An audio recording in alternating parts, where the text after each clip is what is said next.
Il y a une petite semaine, il faisait 25 degrés, c'était l'été. Aujourd'hui, on est le 1er avril et il neige. Et ceci n'est pas un poisson d'avril.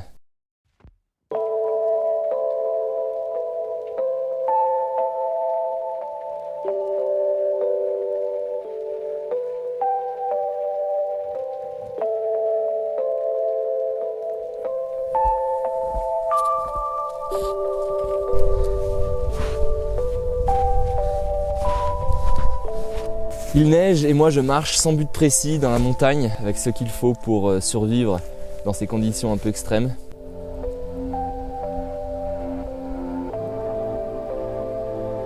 Je sais pas si je vais faire une vidéo avec ces images, en fait j'ai aucun concept. J'ai juste l'envie de me confronter un peu aux éléments le temps d'un bivouac.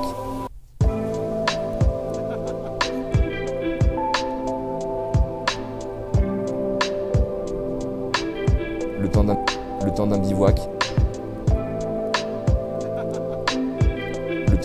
Le temps d'un bivouac.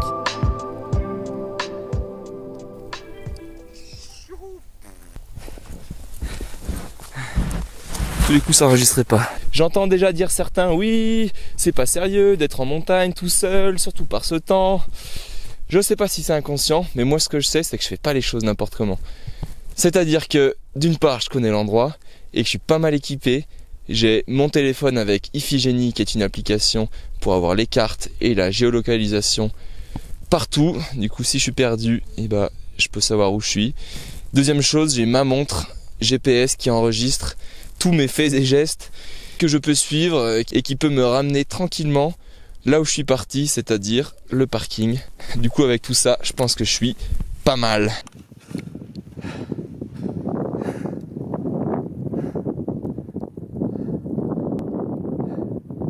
Eh bien nous voilà au fort de la Platte, fort 2000.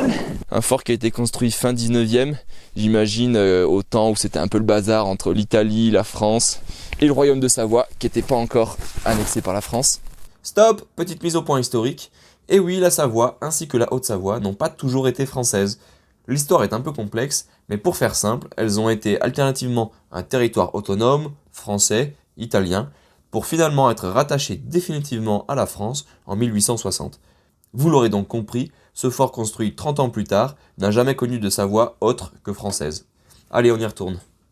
En été, c'est super bucolique, il y a des petites fleurs, les vaches. Bon là, c'est pas la même ambiance. Et je vais voir si on peut rentrer dedans, parce que je me dis que ça pourrait être sympa de passer la nuit à l'intérieur. Ça doit être totalement interdit, mais je me dis qu'en respectant les lieux, qu'en laissant aucune trace de passage, ça peut le faire.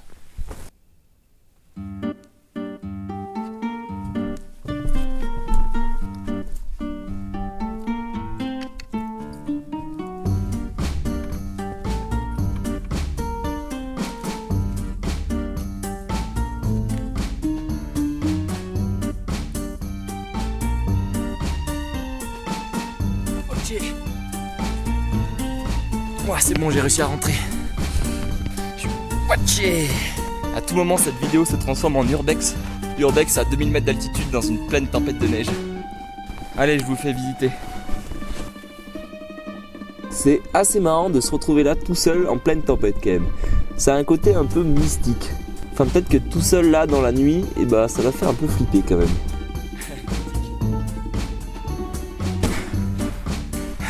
Bon, là on a une première petite salle. Pas très intéressante.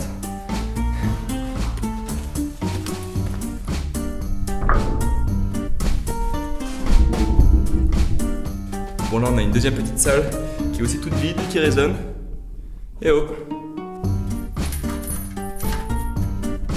Là, je sais pas si vous avez quelque chose. Là il y a un peu des choses, des escaliers et compagnie. Bon, on va rentrer ici. C'est dommage parce qu'à l'intérieur ça a l'air intéressant.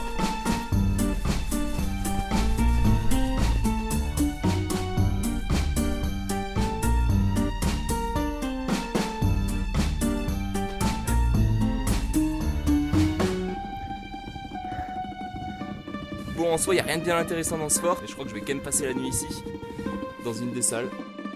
Oh, je serai à l'abri comme ça va être cool.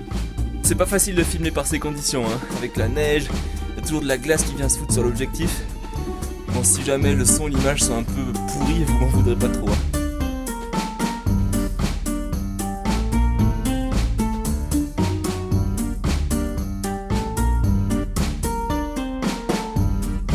Et voilà, on est revenu ici, le tour complet.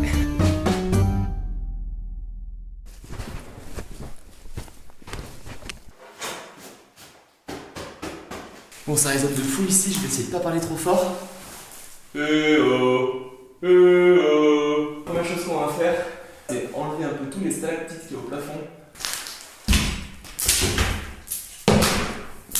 Voilà, comme ça je risque pas de mourir transpercé pendant la nuit.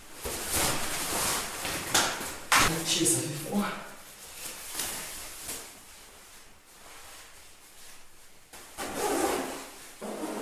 Voilà. Pour ce soir, j'avais voulu la jouer confort. Du coup, j'avais pris une petite tente. Elle est super rapide à monter.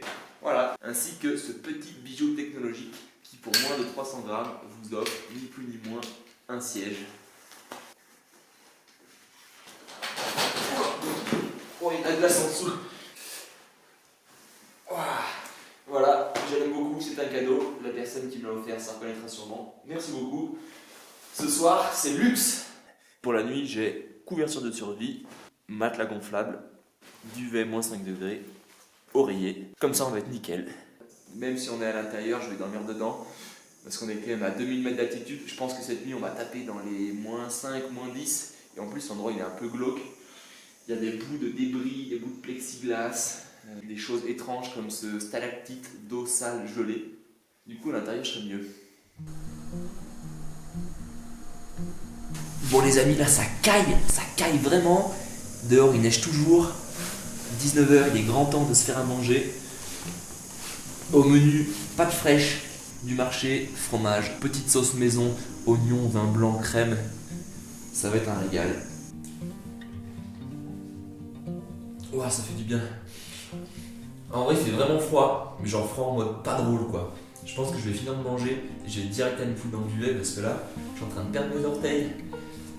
Je suis un peu humide en plus, alors j'ai hâte de me changer et de pouvoir me foutre dans ce duvet.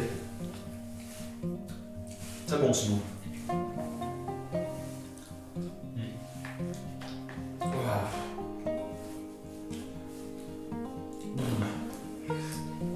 Bon, 19h30, normalement c'est l'heure du coucher de soleil. Là, on peut voir la vue magnifique. Voilà, c'est toujours un temps de merde. Et puis moi, je vais aller me foutre dans le duvet parce que là, j'ai trop froid. J'ai vraiment trop froid. Oh, ça y est, je me suis mis dans le duvet.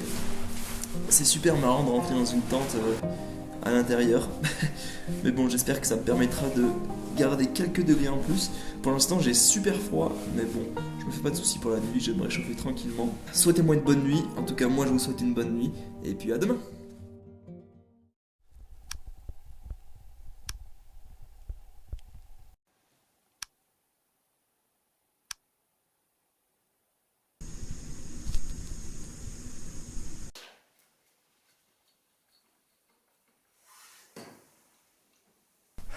Bon matin comme disent les Suisses.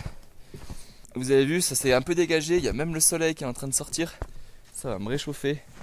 Parce que je dois dire que la nuit elle a été assez horrible. À partir de 3h du mat, j'ai vraiment eu froid et j'ai pas réussi à me rendormir. En fait, j'ai eu froid par le dessous.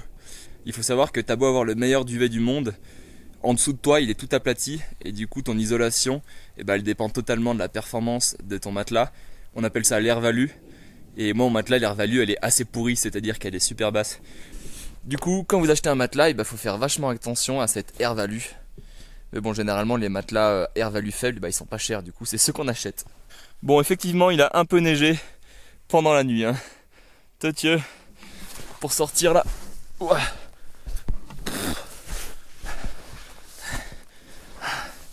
Ah, je suis en train de me réchauffer tout doucement, ça fait du bien.